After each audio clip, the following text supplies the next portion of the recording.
friend, come on in. I'm making rolls today. This is one of our go-to roll recipes because in the chaos of cooking a really large meal and trying to bring all the pieces together, rolls almost always fall by the wayside. With this recipe, I can make it a day ahead of time and I don't have to worry about anything except shaping and proofing.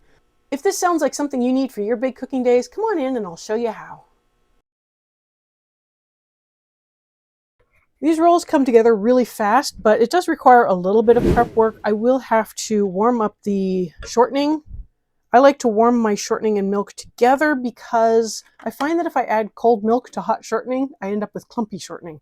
I like to get my milk measured out, and then I use the displacement method to get the shortening to the right amount. That way I'm not messing up another measuring cup. I need 2 cups of milk, and I need 3/4 of a cup of butter or shortening, whichever you prefer.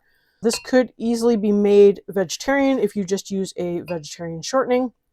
I use whatever I have available, but I will need 3/4 of a cup of this. As long as I keep my shortening below the surface of the milk, I can generally get a fairly accurate reading of how much shortening I'm putting in. Of course, the only problem is my measuring cup for some reason only measures in 1/3 cup increments, which is bizarre. I need a new measuring cup. So it is key that if your shortening is floating, you have to press it down to get an accurate measurement by displacement, or just use a measuring cup. I am going to get this started on warming. I do want to make sure I don't over nuke this because it will kill the yeast. I really want to make sure I'm keeping the temperature as low as possible. I want to have it warm enough to melt the shortening, but not so hot that I kill the yeast. It's a bit of a delicate balance. While I am waiting for my shortening to melt, I am going to measure out my flour. I will require 6 cups of flour for this recipe. This has had a little bit of a chance to melt down. I want to give it a stir. I do have some chunks of shortening in here. I want to see if I could get that to melt down without having to heat it up anymore. That would be ideal. Sometimes it needs a little bit longer. It feels quite warm. I'm going to check the temperature on this just to make sure I'm not going to kill my yeast. I did have this in the microwave for a little over 2 minutes.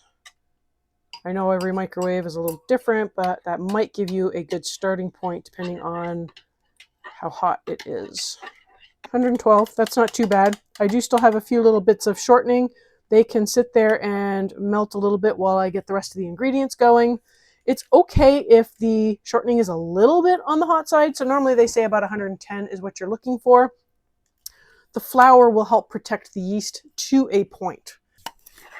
Speaking of yeast, I am going to put in 1 package worth of yeast. That's going to be 2 1/4 teaspoons.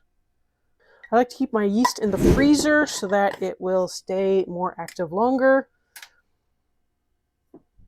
Just be careful not to put the lid on too tight. It's hard to get off when it's frozen.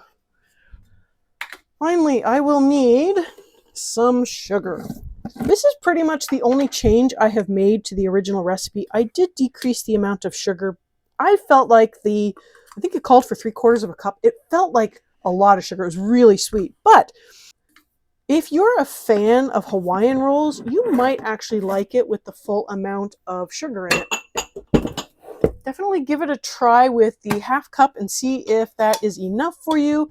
And you can always increase the amount of sugar until you find the sweet spot for yourself. Oh, that was a bad pun. Sorry. And 1 teaspoon of salt. I am using pink salt. That ought to be fun. My chunks of shortening are soft. I am going to go ahead and smash them up against the side a little bit and then put this in. I will use a spatula just to make sure I get everything. Last but not least, 1 egg. Again, if you're going for eggshell, don't do that. If you're going for vegetarian or vegan, omit the egg and just add a little bit of water to replace the egg. This dough is very enriched. It will come together as a shaggy mess, but that's about it. There's no kneading involved. It is simply time. Time will work in our favor. This will sit in the fridge until needed. Another bad pun, I'm so sorry. This can sit in the fridge for up to about 3 to 4 days. Depends on how cold your fridge is. My fridge sucks. It's kind of on the warm side. And things do tend to not stay fresh for as long. So I normally let mine go for the 3 days max. If you want to make it day of, just plan on making it about 2 hours before you need it. That gives you enough time to mix it up, shape it, allow it to proof, and then bake it off. I'm just bringing it together. I want to make sure I don't have any dry spots. It does sometimes happen, but this is pretty much what it's going to look like. It's a very shaggy, it's a shaggy dough. I will put this in a container and put it in the fridge. I will portion off some for tonight's dinner so I can show you what it looks like pretty much fresh from the oven, fresh made today, versus, it doesn't look that much different honestly, but versus what it will look like tomorrow. I go for slightly bigger than a golf ball. I don't know if that gives you an idea of how big I'm going for because everyone's hands are a different size. The Tupperware I am going to put this in needs to be slightly oversized because it will expand a little bit in the fridge. It just the nature of yeast. But as long as you allow for a little bit of expansion room, there's no problems storing this in the fridge.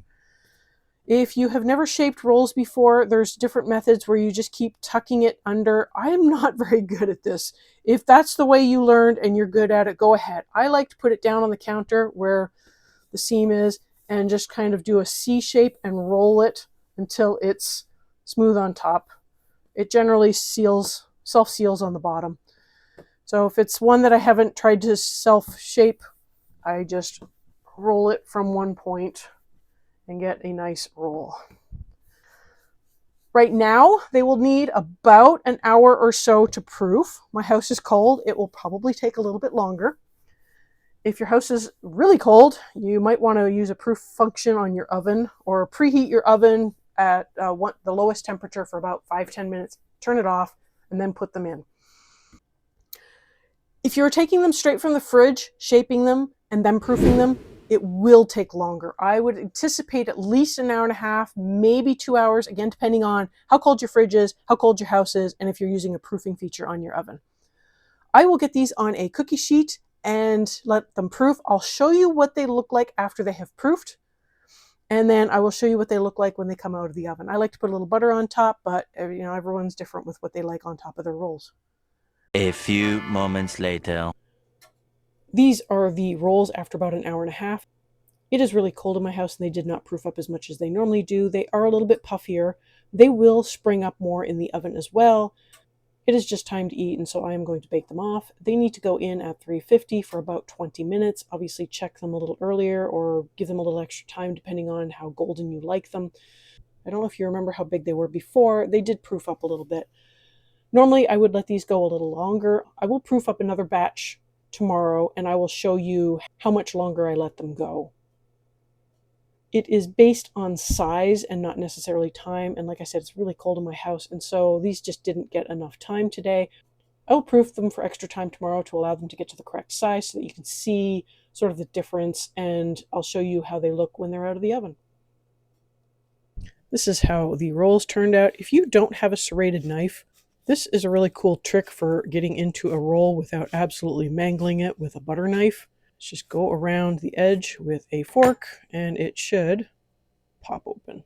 So that's what the interior looks like. It is still really warm, but that's what the interior looks like. This tastes really good with some butter. If you are looking for a recipe for butter that is spreadable, fresh from the fridge, I have a video for that, so go check that out. It pairs really well with these rolls, fresh from the oven. No need, very little effort, and they taste great. Thanks for watching.